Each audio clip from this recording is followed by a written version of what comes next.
Hey, we're Zoom. You probably know us for our meetings. Here's a few things you might not know. You can transform your home office into a personal collaboration studio with Zoom for Home. Need room for more? Scale up to 50,000 people with our video webinar platform. That's a lot of people. Want to send a quick chat or share a doc with a colleague? We've got you covered there too. Want to integrate video communications into your workflow? There are over 1,000 apps in the Zoom app marketplace. If you need to make a phone call, Zoom Phone can connect you worldwide to more than 40 countries. And when you're ready to share your content with the world, engage new audiences via our virtual event platform today. Zoom helps you express ideas, connect to others, and build toward a future limited only by your imagination. Zoom for you.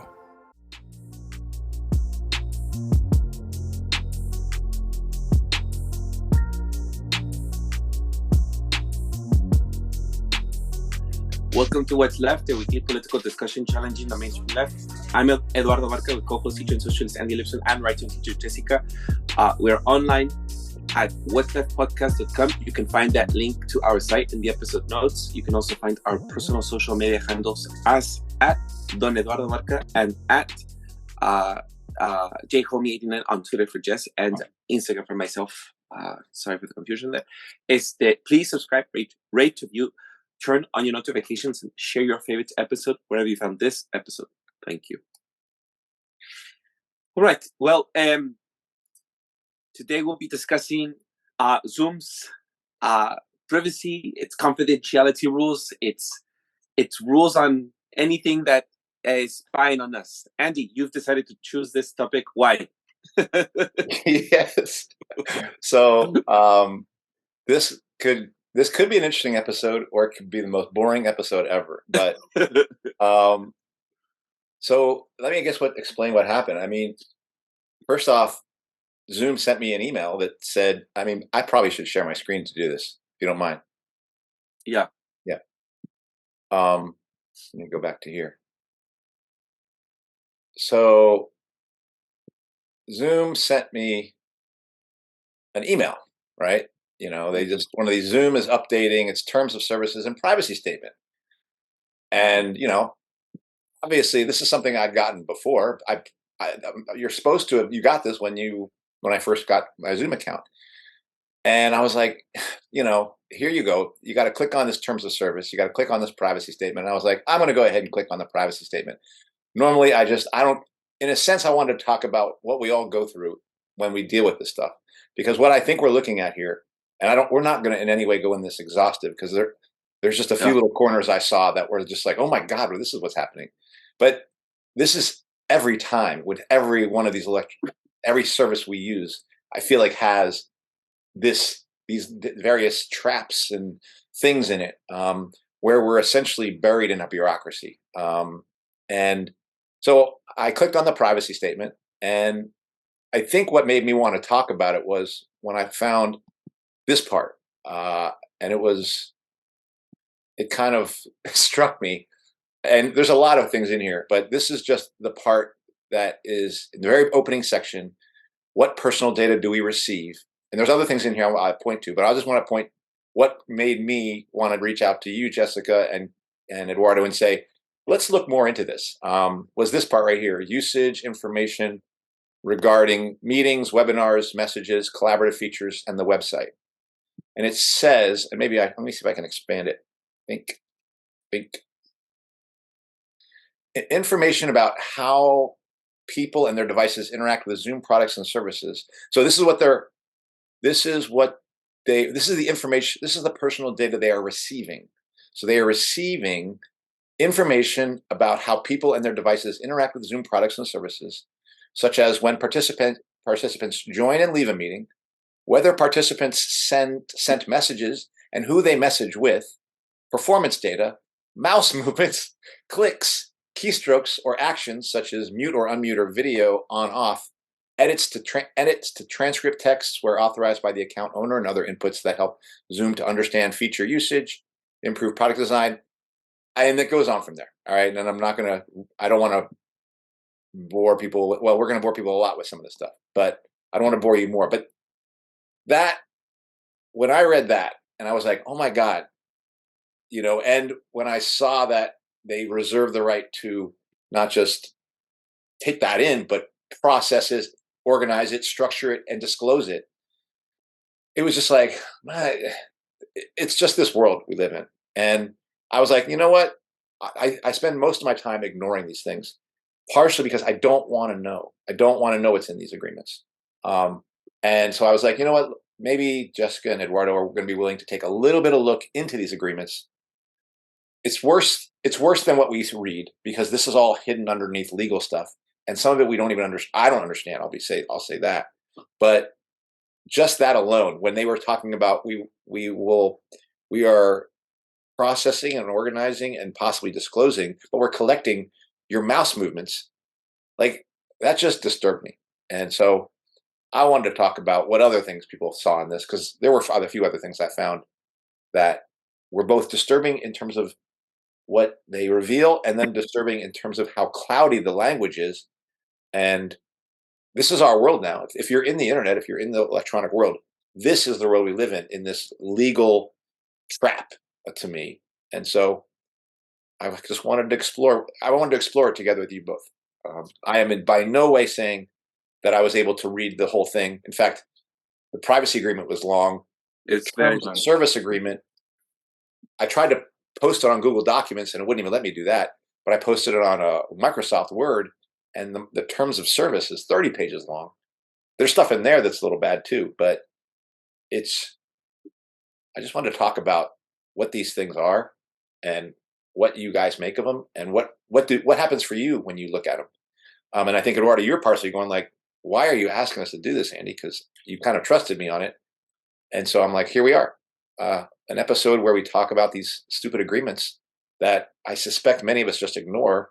I'm certainly not going to recommend everybody goes read these things, but there is stuff there, and they do reveal a kind of world that we've all agreed to without even knowing we've agreed to it. So I don't know if that's an explanation. That's my opening bit. Go ahead. What I was just thinking? I was thinking, like, basically what this document is, it's like a vaccine insert for technology, or like the fine print black box warning on pharmaceutical products, right? Like the thing that nobody really properly gets asked, like, oh, would you like this? Like, it's just, there's no informed consent in like any area of our life. And it is boring, but it's purposefully boring. You know what I mean? Like, it's fine print, like it's designed to have like 99.999% of people not read it and like click through it. Yeah, I actually did kind of probably what you did, Andy, for Canvas, the learning management system software that's owned by Instructure, that's used at a lot of universities. I did a presentation in my department, I think it was in 2020, maybe early 2021, after we'd been forced online for like 6 months to a year. And I went through the Canvas privacy and like data safety agreement, and I like highlighted, like color coded it, like broke it down, and like gave this presentation kind of walking people through it, and then like opening it up to discussion. And just crazy, because like you said, everybody, well, not everybody, but a lot of people agree, like, oh yeah, it's horrible shit in there. Everybody in my presentation was like, yeah, valid concern. Yeah, actually, our students are not data commodities. You're so right. Like, solidarity, man. And then it's like the next day, everybody's back on Zoom, back on Canvas, like nothing happens. And I feel like that's, it's just like, don't want to look at it, because if I actually took it to heart, it would be a lot harder to use these and feel ethical. Especially, it'd be really hard to use them like in contexts such as school and healthcare, and where you're involving other people, or certainly like children and stuff. But yeah, those are kind of my broad thoughts before we get into like specific parts of the agreement?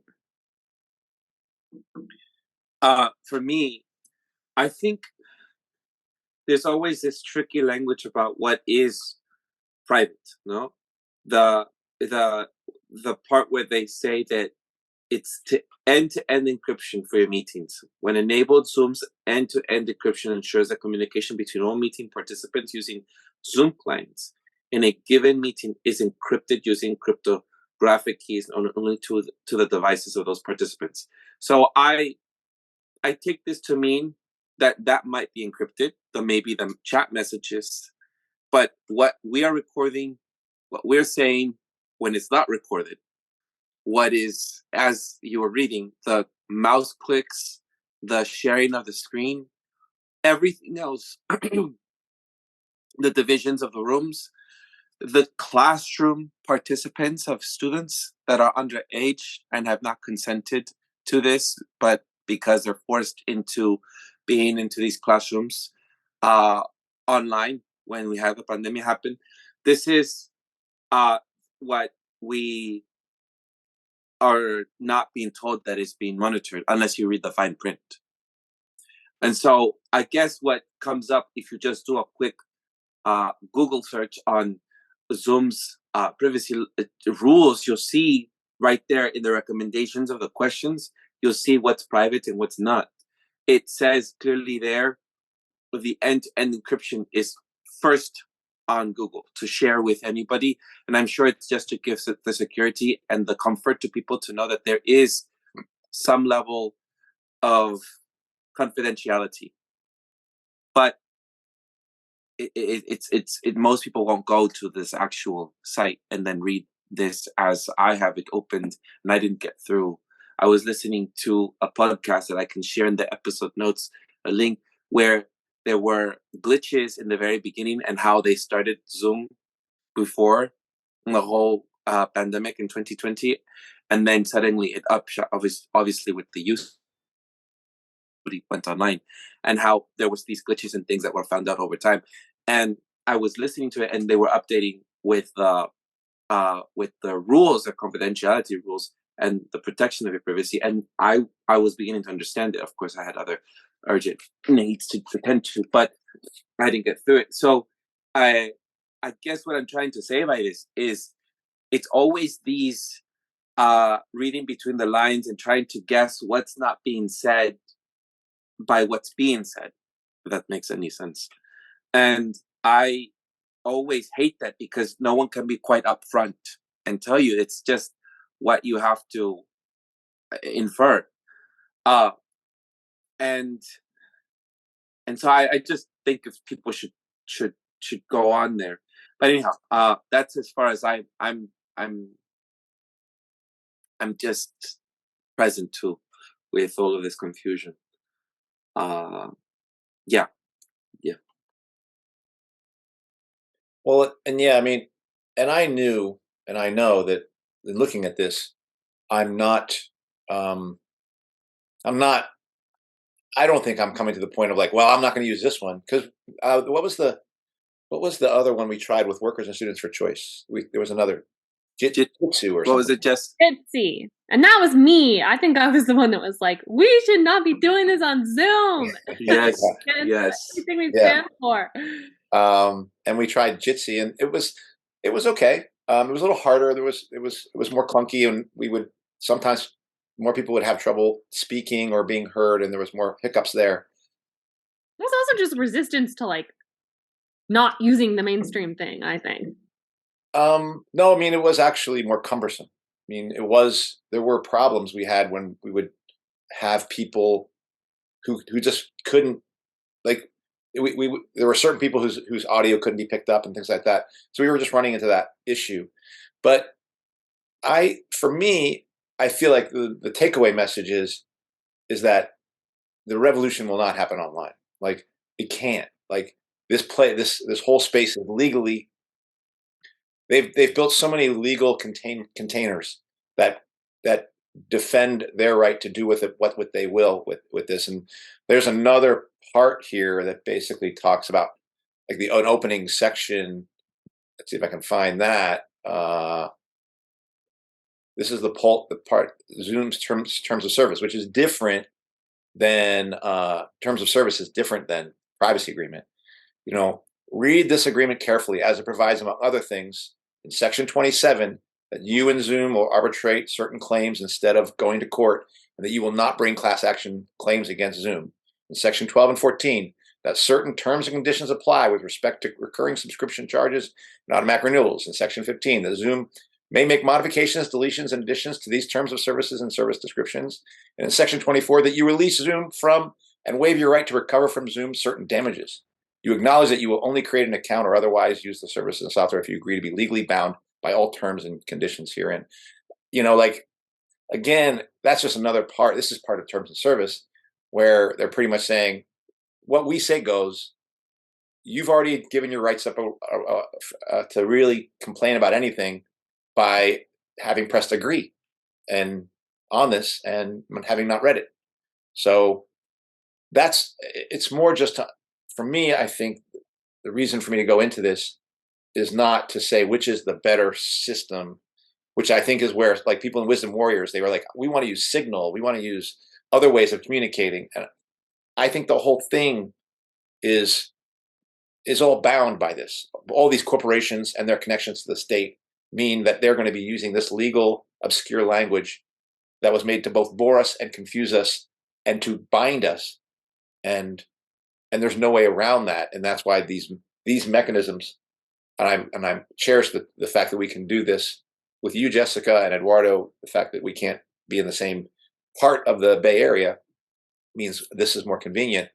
But if things pick up and if there's changes really to be made, this will not be the medium by which we communicate. Mm-hmm. It's just that's what this reinforces for me, is that they. I think it's also worth mentioning, like, you don't actually click the box for the update. So it's like, even if you surface level say, like, yeah, I agree to it, and check that little box, from there on out, they can just, like, switcheroo whatever rules they want, and all they have to do is just send you this email, which half the time probably goes to your spam anyway. So that's not even like a semblance of consent. Right. I mean, and in that email, that first email, it doesn't tell you exactly what changes they've made. And it doesn't say, go here, go here, go here. It doesn't, it's just like that.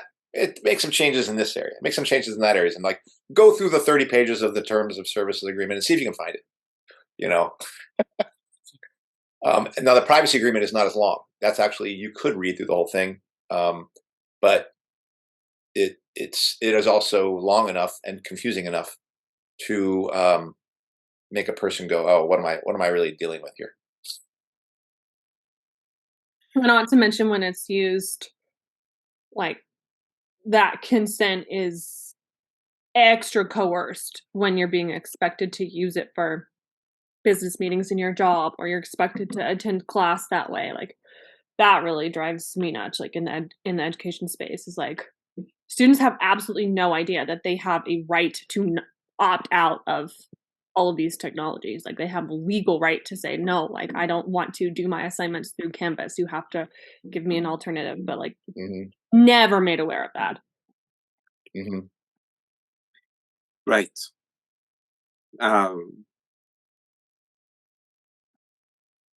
I guess I would like for people to read.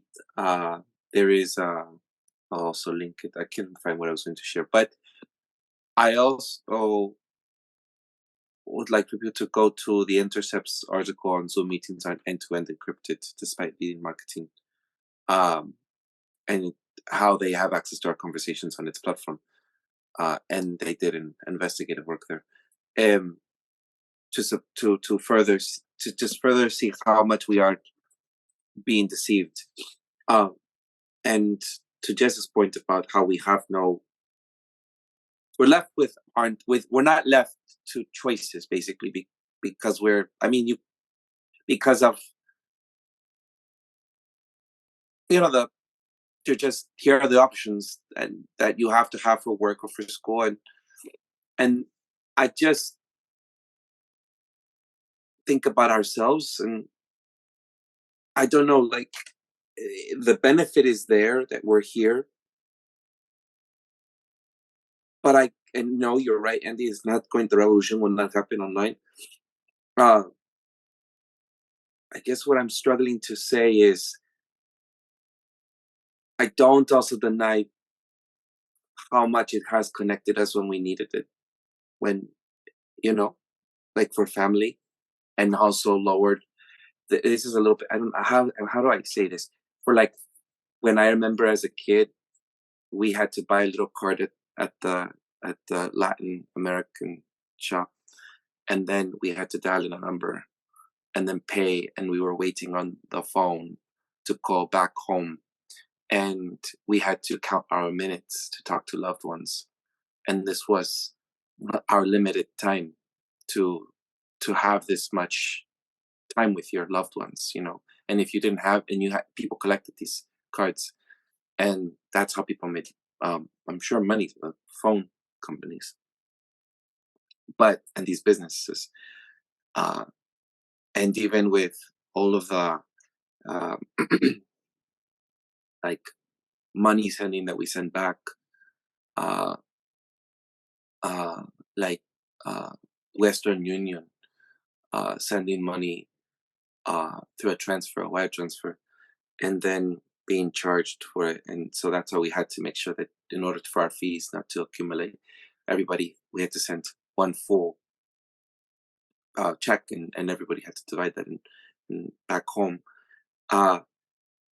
Then suddenly you have apps such as Zelle and Venmo and other ones, and then now you have Zoom and Skype. So I think it was Skype first, and now you have video conferencing via Facebook and Instagram, and almost every phone now has some form of built-in phone call, video phone calling, and also has connected within my deaf community. I know my deaf friends have always said that I wish I could just sign to my fellow friendships or their loved ones, because English isn't their best strength when they're communicating, because ASL is such a visual language. And so as I'm trying to just share the world of what's it been like in my community, whether in Latin America or my deaf community,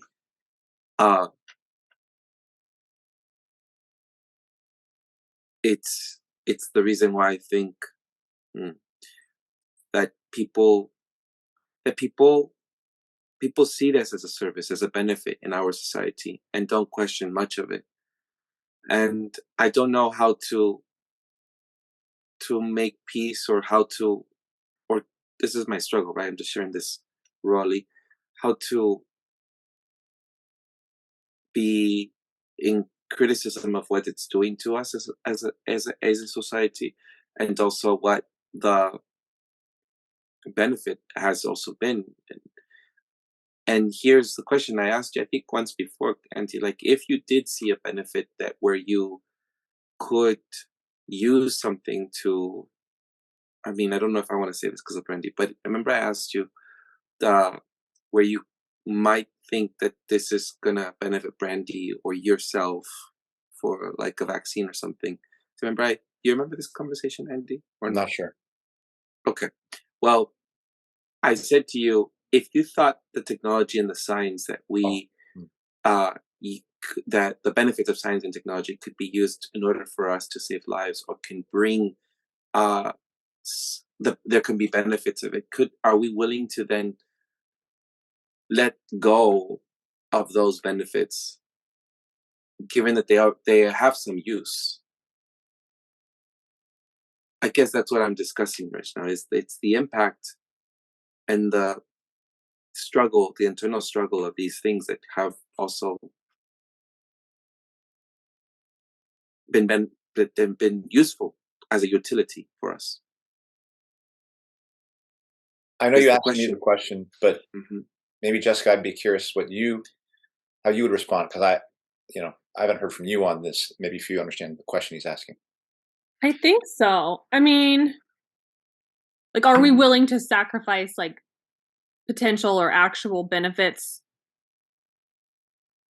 Yeah, I guess, yeah. So the question, so I had asked one time we were discussing COVID, and I said, Andy, what if, given Brandy's health, like I'm concerned that being an anti-vaxxer, if you just say, oh, we're gonna have to just go back, but what about people who might? Because at that time I wasn't sure, because Brandy and I were on the fence about things, and I know I was more about for others, and Brandy was more about herself. I wasn't concerned so much about my health because I knew that. But at that time, I was telling Andy, I just feel, we're asking for the reopening of many things, but what if this is actually a scary thing? Maybe COVID isn't, but what if there's a virus that comes along or something such stronger than this that is killing off people, like not at 2%, but at a high percentage, and people are recovering? What if this is actually a health risk? Are you still willing to say, I asked them at that time, are you still willing to say, oh, we need to all go back, we need to just go back? And you said at that time, yeah. And I said, I'm not sure how I'd feel about it. I think COVID's not as dangerous as people are putting it. So I say, yes, going back to reopening. But what if this was something bigger than this small, just this flu, And that was interesting to me. And I think I also questioned it. And I also put this up for a conversation when we were discussing going back to Mission High School, Andy, similarly. And so anyhow, as I'm discussing all of this, I'm thinking, I'm thinking about the benefits that I have received in my communities, such as the deaf community and also my Latin American community, where I have seen just immigrants in general, because anyone being far away, really, like if you were to I'm not sure you just how your communication was with your grandma in the UK, but the fact that you are living so far away and there is a connection there because of technology, that you're able to make just a quick call, or I'm sure it was very expensive to make those calls. How do we contend with this? Are we willing to say, let's give it all up and then not have this, not enjoy or not make use of the advances of tech and science? That's what I'm calling into question. I think my answer is yes. We should give it all up. Well, I mean, at least in the Zoom discussion, I think we should remain open-minded, with the sort of hypothetical, whatever, 40% mortality, something crazy is happening. But I guess coming back to, I think the example of the deaf community and Zoom, because it is a visual platform, or it can be used as a visual platform, is an interesting one. I hear you that on the one hand, there are benefits. Maybe this is not a fair comparison, but there's short-term benefits to deforestation, right? For certain people, right? Or to developing, quote unquote, underdeveloped countries, right? Bringing money into their economies, and that can improve things like poverty. So I don't know, maybe those are not fair comparisons, but I guess my question would also be while on the surface level it looks like a community such as the deaf community might be benefiting, I am not convinced that in actual fact corporations like Zoom aren't sort of weaponizing, quote unquote, non-normative, whatever, aren't essentially weaponizing the narrative in order to prey especially on those people. I mean, not just the deaf community, but I don't know. I mean, even with, for instance, testing. I remember this was a topic of conversation, during the lockdowns with Zoom, with their, I think it's called their attention tracker feature. Maybe that was on the terms of service in that long list of, different mouse clicks and this and that. But I remember, like, for instance, it was being used for certain, like, testing settings where, to make sure people weren't cheating, and then certain businesses and stuff in the workforce were using it to make sure that their workers were actually, um, like, sitting in the meeting and not like it would, if you had the attention tracker on, it could tell if you would click out of Zoom and be, like, doing your emails or whatever, or on Facebook while the meeting's going on. And, like, the host of the meeting would get that data, and so they would be able to see, like, say you guys were working for me, I would be able to see, oh, Andy clicked away from the screen or whatever. And then I think they were using it, like, for the bar, I want to say, like, just as an example, that type of testing setting where you have, like, this extreme surveillance. Like, I mean, obviously almost all testing, like, um you know um institutionalized testing centers, like, surveil you. Like, we used to have a proctor, like, sit there during the SATs, right, as you're filling out your Scantron or whatever. But that level of, like, technological surveillance of, like, you're literally, like, if you move your hand a certain way on the mouse pad, they're gonna see, that disproportionately affects people of color, women, I'm sure people with disability, like, so I guess, I mean, there's so many angles you could come out at it, but I guess my question would be, like, are we really going deep enough? Like, are these benefits really benefits? And then, I mean, there's so many, like, things that have short term or even long term, like, depending on how you're looking at it, a human lifespan, like, benefits, sure. Yeah, I like to talk to my gran on FaceTime, but I don't know. I mean, it's really hard too to have this conversation, like, in the context of corporations where, like, Zoom, it's not just, like, a random type of technology. Like, okay, like, this fork is technically technology, right? Like, but it's not a corporation that's specifically, like, weaponizing this stuff and trying to get money through a product. So it's really hard for me to, like, I mean, yeah, if we tore the whole system down, like, maybe there's a scenario in which, quote unquote, technology, like the very broad umbrella term, like, can be used, like, for good. But I just, under capitalism and under the state and under, like, the current reality that we're in, there is absolutely no way in which I could see something like Zoom not being coercive, not being weaponized, not being predatory. Like, no matter how many sort of little benefits it might seem to give, or actual benefits it might seem to give. Like, I think maybe to answer that question, like, the sort of corporate state has to be destroyed in order to sort of see, like, okay, like, I don't know. I mean, the Amish use plows, right? Like, I don't know. I always struggle with, like, where to draw the line of, like, what counts as, like, tech on a fundamental level. Yeah, I don't call these benefits. This is what they're doing is not connecting us. What they're doing is collecting on us. They've already destroyed communities. I mean, in many ways, Eduardo, I would use the example of why there is people immigrating across state into the United States is because the United States. Okay, so the analogy I'm going to use is also true for internally when we talk about gentrification, but I'm going to use the analogy of immigrant rights or the plight of immigrants. Immigrants who are fleeing their country and their families and their communities are doing so because they've been actively destroyed by corporations in the West. And so in order to try to survive, they've had to disconnect. So to stay connected, they are given the benefit of potentially, if they get a job and they can get a computer and they get an internet, oh, you can be connected with your loved one through this channel. But it's like a war again. What our opponent has done is they've taken us out of our territory of safety and of organizing and of a place where we could actually fight them, and they've brought us into their territory. It's what any good army and general does to its opponent.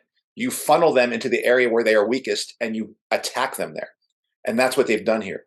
This in this so-called benefit is the leftovers of communication after societies have been alienated and destroyed and communities broken up. that by and large describes the process we are in here. And I do want to go to this because, like, they're not just selling data. Like, let me do this part here. I'm going to share my screen. And it was a very interesting opening to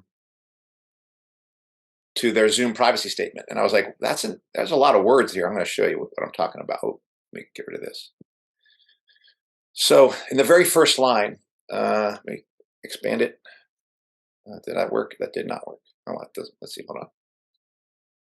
There we go. It says this privacy statement describes the personal data we collect and or process.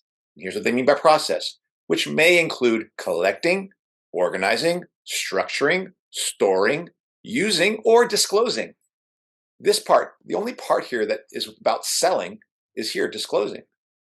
Most of what they're doing is collecting, organizing, structuring, storing, using. And I'll say something about the disclosing later. I mean, it's very interesting what they mean by disclose. But what they mean by organizing and structuring is we are learning about you by your actions. We are learning to mimic you. We are learning who you are and what you are, and we're going to use that. Now, they're going to use it to develop AI. They're going to use it to control us. They're going to use it to monitor us. They're going to use it to surveil us. That's what the organizing, structuring, all those words that we're not disclosing. Like, why would you have to organize and structure my mouse clicks? Why would you have to organize and structure when I got a mute and who I sent the text to and what I sent in that text? Why do you have to do that? Why is it not just a format for just allowing it to happen, literally a super highway of it doing? Why do you have to get involved in any of that in the first place? And that's all about building their AI society, their AI world, to take everyone's jobs. So this is a trap. There's nothing about it that is attempting to connect us. It's attempting to isolate us. It actually it'll grow our isolation. It acts as a bit of a morphine to make you not so lonely because you can connect through this way with families that you've been ripped from. But ultimately, this is a tool of death. This is a tool of control, and there's no benefit, zero, because it's built by an agency that provided this on the basis of its past destruction. So there's nothing here for us. Yeah. Well,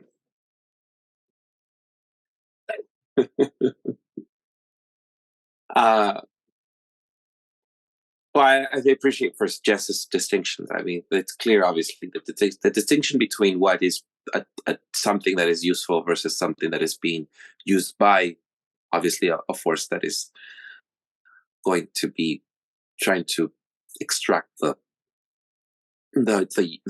benefits for themselves out of this. So, like, in this case, that or whatever.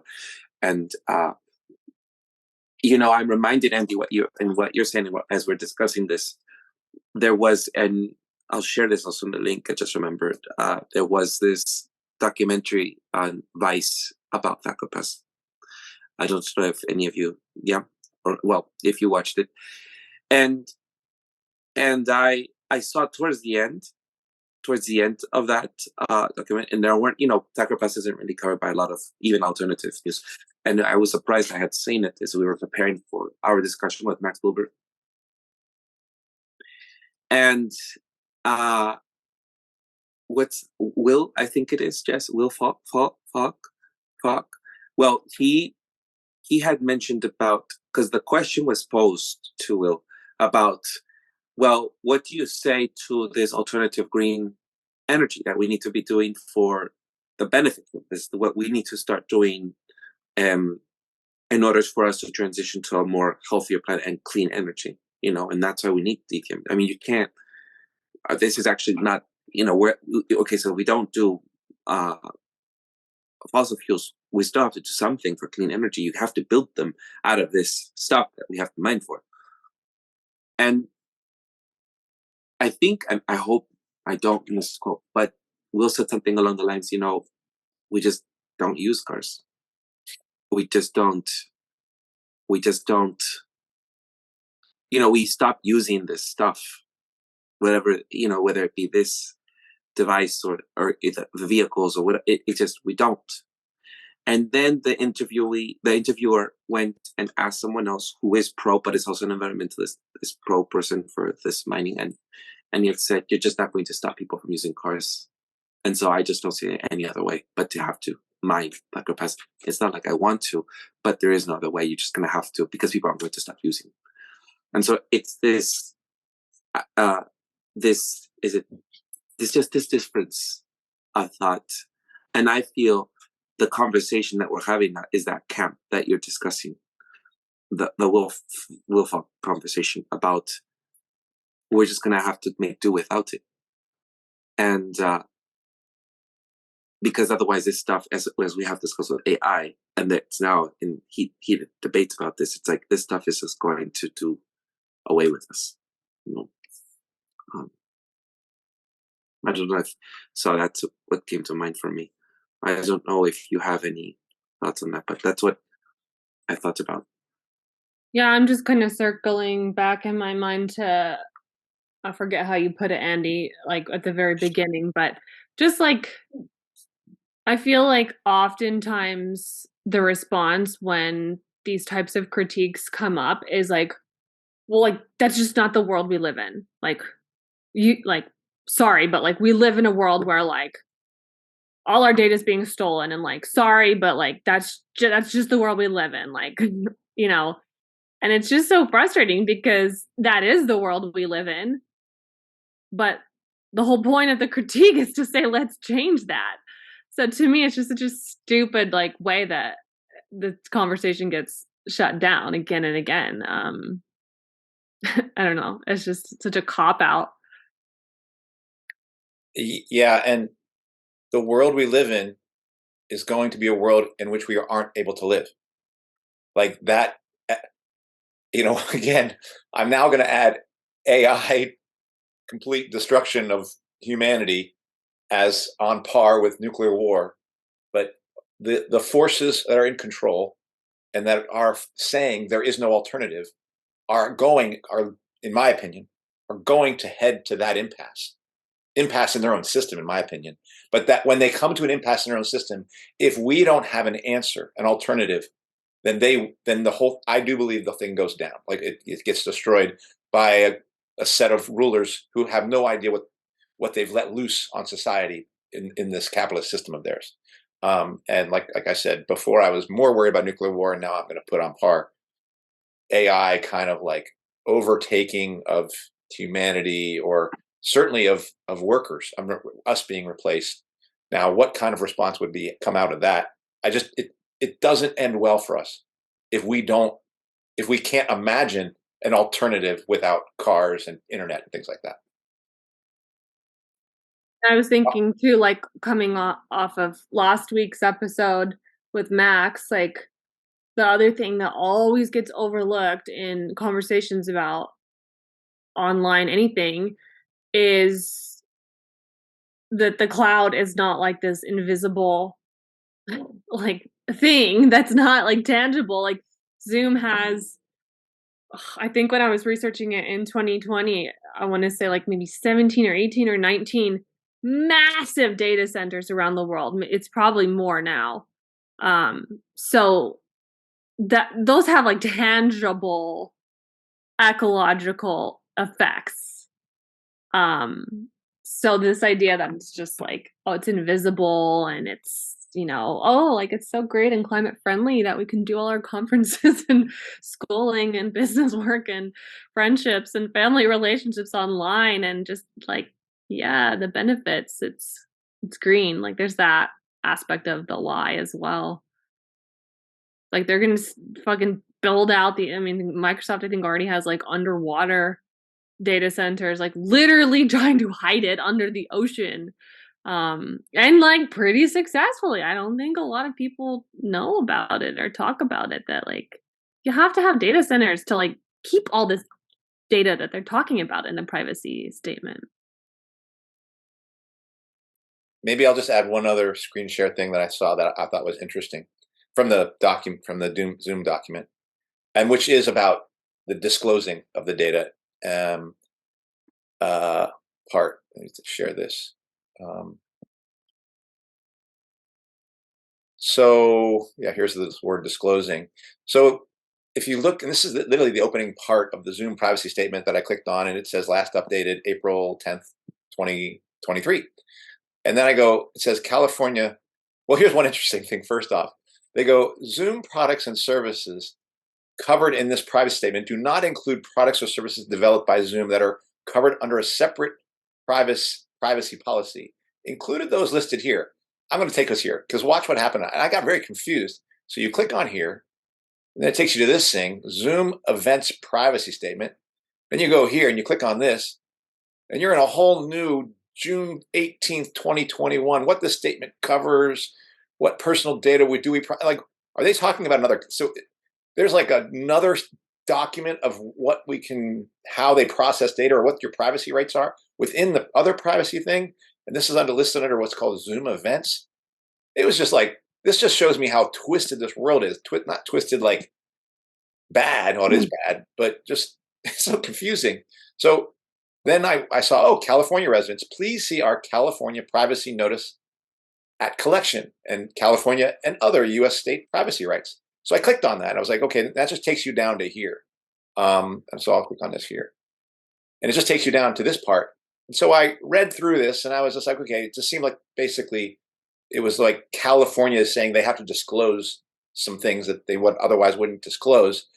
I think the most interesting thing I read from this California part was on the opt out of sale of personal data or sharing of personal data for targeted advertising purposes.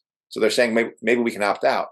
And then this is how Zoom conceives of their little game they're playing. And they go, we do not sell your personal data in the conventional sense. However, like many companies, we may use advertising and analytics services that are intended to analyze your interactions with our website or app based on information obtained from cookies or other trackers, including for delivering advertising to you, such as interest-based targeted or cross-context behavioral advertising. You can get more information and opt out of the use of cookies and other trackers on your website and app by clicking "Do not sell my personal information" link, also on your homepage. We will need to set your preference. You will need to set your preferences from each device. Zoom does not actually have knowledge that it sells or shares the personal information of consumers under 16 years of age. I don't know how they know that, but that's just something they said. So it's just worlds within worlds. And it's this confusing mess that you're being tricked. The magician is doing this, and yet it just happens. And it's built into the medium. And this is what this medium was designed to do, for all those things that they're putting in this document, to do those things, so they can make money off of doing those things, and so they can make machines that will make them more money, because the machines will replace labor, and the machines, and for capitalists, it's always cheaper, even though it actually ends up cutting into their profit rate in the long run. But so that was just interesting for me to read. Yeah, and it's I was talking about this with colleagues last week with regard to what's the plagiarism corporation where you can IGP no, chat. not Chat GPT, but it's not AI. It's a site where you can put in a student's paper and it will compare it to a database of like hundreds of thousands of papers that are on there. Compare I don't know it. Yeah, and tell you if they copied. Anyway, just with all of this, with Zoom as well, like it's your data, in some cases your labor, like if it's me filming a Zoom class for my job. So it's like another level of like capitalistic fuckery, because they literally take your labor, sell it as their product, because it is paid. Like you have to pay for, if you want, whatever, to do a beyond the free thing that they do, or your institution or employer pays for it.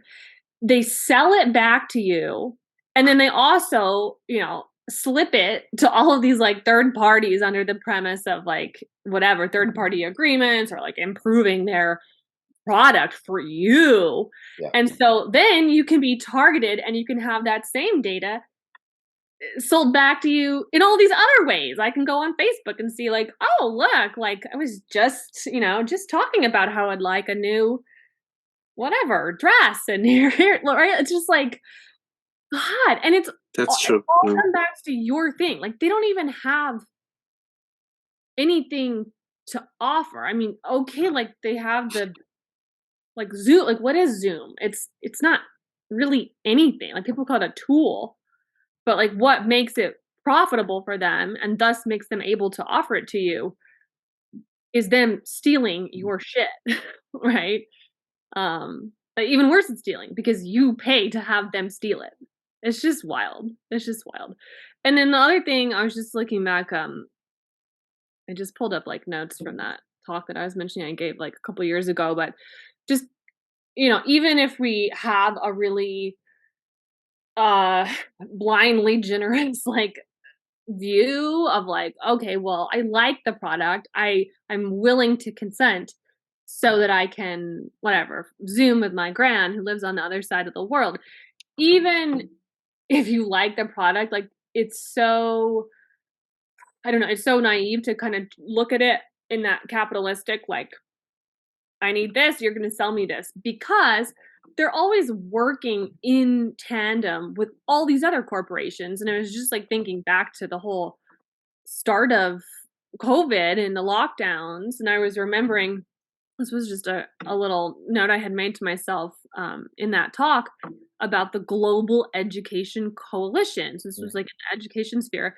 It was launched in March of 2020. It's literally like a week or two after the pandemic was declared by UNESCO. It was a coalition of corporations, international and regional organizations and institutions, nonprofits, NGOs, media, academia, global networks, launched with 90 public and private partners, and it was built on the premise that virtual learning would be long-term. Founding partners included World Bank, Facebook, Microsoft, Google, BBC, Global Business Coalition, Zoom. Wow. Vodafone, IBM, McKinsey, Sesame Street, Siemens, Verizon. It was like, I think it was like, I don't know how many it got up to, like I think several hundred, but they started with like 90. So it's like, even if you have specific feelings or you feel you receive certain benefits from a specific one of those companies, when you pan back and you look at like the private sector as a whole and the way that they are shaping life on this planet, like I don't understand how anybody could endorse this technology. Well, if Oscar from Sesame Street is fine with it, I'm fine with it. Looked up like Sesame Street. Ugh. They got to Sesame Street, man. Oh yeah, they did all that pro-vax stuff. Yes. But I also want to note, and folks, we're gonna call my shot here. If this episode is censored, it's because Jessica said plandemic. Vaccine insert. No, you said plandemic, and we'll just see if a word like plandemic survives the thing. I said it fast. Hopefully the robots didn't. Well, I put it here slow just to make sure what got hurt. Oh, Andy, this is why. Oh my goodness. This will help. This is us interrogating the YouTube AI. We'll see. I was and maybe I don't know if both of you would want me to include this, but there was all this has been again through research, through investigative work, through The Intercept, and they put out a statement. I'm not sure if I should, just so that we can see what they would say in response to even the criticisms we're making, which is very similar to what they're saying on The Intercept. And they say, Zoom takes its users' privacy extremely seriously. Zoom only collects data from individuals using the Zoom platform as needed to provide the service and ensure it is delivered as effectively as possible. Zoom must collect basic technical information like this is their excuse, like users' IP address and OS details and device details in order for their service to function properly. Zoom has layered safeguards in place to protect our users' privacy, which includes preventing anyone, including Zoom employees, from directly accessing any data that users share during meetings, including, but not limited to, the video, audio, and chat content of those meetings. Importantly, Zoom does not mine user data or sell user data of any kind to anyone. This is the response. And of course, you read what they do with that data, even though they don't mine it and sell it. They will use it for,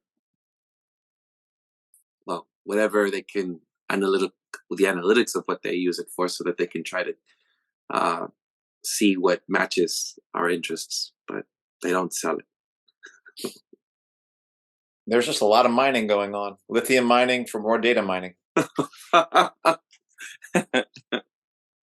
Oh, one other thing that I had flagged, let's see if I can find it, was the line, I think it's in the privacy statement about like criminal activity and how they have to comply, right? Like with the legal system, obviously. Okay, yeah. So they can share your data, or they can process your personal data on a legal basis as necessary to comply with Zoom's legal obligations. This includes detecting, investigating, preventing, and stopping fraudulent, harmful, unauthorized, or illegal activity, fraud and abuse detection, and compliance with privacy laws. It's really interesting. Like, it doesn't just say illegal, it says fraudulent, harmful, unauthorized, or illegal. Yep. And then, like, I was also thinking about the next line, which talks about like public safety, including child sexual abuse material, like, and just that whole, I mean, I'm sure there's so many examples of like porn being recorded or even not recorded, right? Because they still would have the data. And like, are you telling me that they're like protecting all of the children? I don't think so. But then also, I don't know. I mean, I always come back to like Julian Assange is, the most sort of like high level precedent of like, well, if they were detecting or investigating or trying to prevent something that was deemed domestic terrorism, like what would be to stop them investigating that through looking at all our workers and students for choice meetings, right? Yeah, so obviously nothing on the internet is like 100% private, but it's really not. Right. Really, like, I just hope people are not doing certain types of organizing on these platforms. What I would have loved for us to have delved into was their statement on, just because I didn't get a chance to, but as I'm seeing here, when you mentioned minors, here I'm seeing children. Zoom does not allow children under the age of 16 to sign up for a Zoom account, but kids do. School. Yeah. School policy. Right. And so I pulled it out. I have to see it further. Well, I'm not sure if I can. And all our fucking fellow teachers forced kids through this portal when we closed down the schools and said we're all going to be safer by being here. So Zoom said, "Oh, hey, we shouldn't be doing this with 16-year-olds," but teachers all said, "Oh, yeah, we should. Get them all into their houses and force them to go through the Zoom portal." Like, it's ridiculous. And by the way, the vast majority of sexual abuse, this was a British study that I remember reading, occurs within the family. So when you just force families and put them under pressure and keep them in the same place, I don't think things got better for kids in terms of sexual outcomes. In fact, I think they got a lot worse. They did. There's data to back that up. Yeah. Yeah. Domestic violence went up. All kinds of stuff went up. One last thing I wanted to share that was just strange to me. I mean, but I think we've talked about most of the important things. I'll just share this one out. Somebody can make sense of this one for me. This was in device information that they said that they reserve the right to get. This is under the what personal data do we receive? So this is some personal data they receive.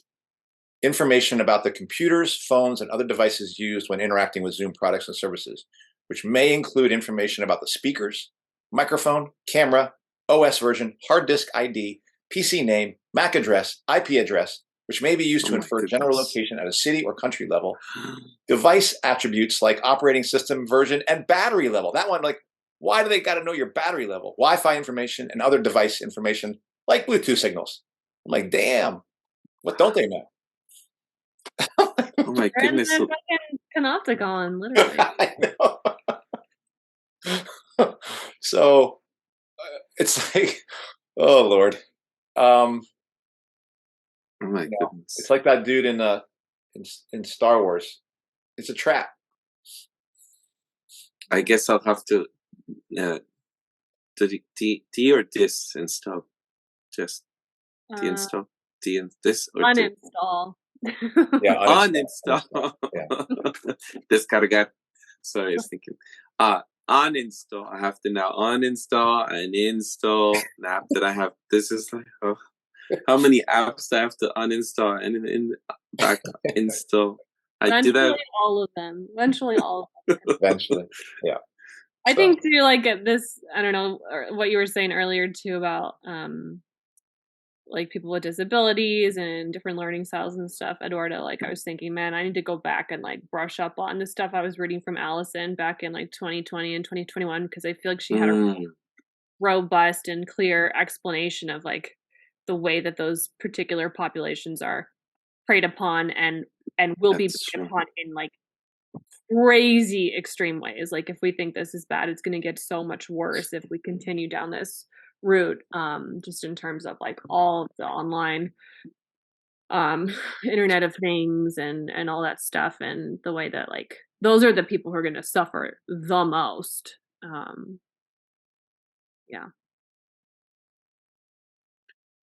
Yeah, I just wrote Alison McDowell right now for me to look up some other things, but yeah, I'm it's like the whole what was it, the basic income as well. Yeah, UBI. Yeah. So the universal basic income. So I imagine it's the same thing, you know? It's the targeting of these communities that are in the name of doing good for them. Yep. All right. Well, I don't have much to say, Andy. That's it. Have people at home, make sure you read through that whole Zoom agreement. It's great if you want to try to get to sleep. And if you're having trouble sleeping, just... Oh, it's not, because it's got blue light, unless you're reading on your Kindle. Okay, print it out, and just start reading it. You know, print it out on your printer, and you'll go to sleep. And I found myself it was putting me to bed early. This just makes me mad. It just makes me angry. Yeah, it's bad. My It's cortisol spiking. I'm like, ah! It's so dense and it's like a interesting rhetorical exercise trying to read it, because it's like reading something that's purposely illegible. You know what we should go over, since we're doing stuff like this, is we should go over Klaus Schwab's book on the Great Reset. Oh, I have that one. I only borrowed it. Yeah. I have it annotated. There's an audio version, so I think I won't bore myself. I think I'll just listen is it him reading it? I don't know, but there's not. No, they have Dr. Evil reading it. You probably just have him as like a hologram, like just there reciting it in your living room. Oh my goodness. All right. Well, thank you for indulging me. I do think it was interesting. It led us to some interesting places. It was, and I get uncomfortable with that's why I posed the question that I did, Andy, because I wanted to bring up the struggle that I'm present to in myself. I thought it's only good to be authentic about what's there, because I don't think I felt just comfortable criticizing it without also posing the hard question of like, well, you know, what it has done also for myself and what it challenges me to think about.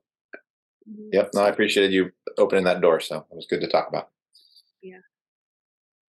And I didn't know that you had notes from a previous conversation about this. Yes. Yeah, I tried to preach the gospel to my colleagues and I said we can't be doing this, and they were all like, "Yeah." and then nothing. And then whatever. Yeah. Hey. It was a good presentation. I worked hard on that presentation. I think you got used to getting ignored a long time ago. Yeah. From like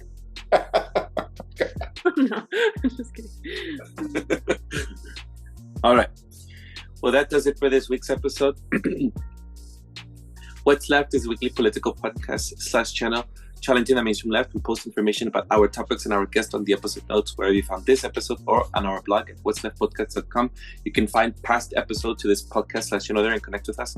I remind folks, if you like anything I've heard here, please subscribe, rate, review, turn on your notifications to any of our platforms on Spotify, iTunes Podcast, Stitcher, Google Play, BitChute, obviously YouTube, Rumble, or Telegram. And of course, we may not be on YouTube for some time again. If Jess's very red word gets us on YouTube. So you can always find our blog and any of those links in the episode notes wherever you found this episode. And if you'd like to give us feedback about something you've heard or suggest something for us to cover, contact us through our blog. I'm Eduardo Barca with co-host Jessica and Andy Lipson. And we'll check you all next time. Thank you all for listening. Ciao.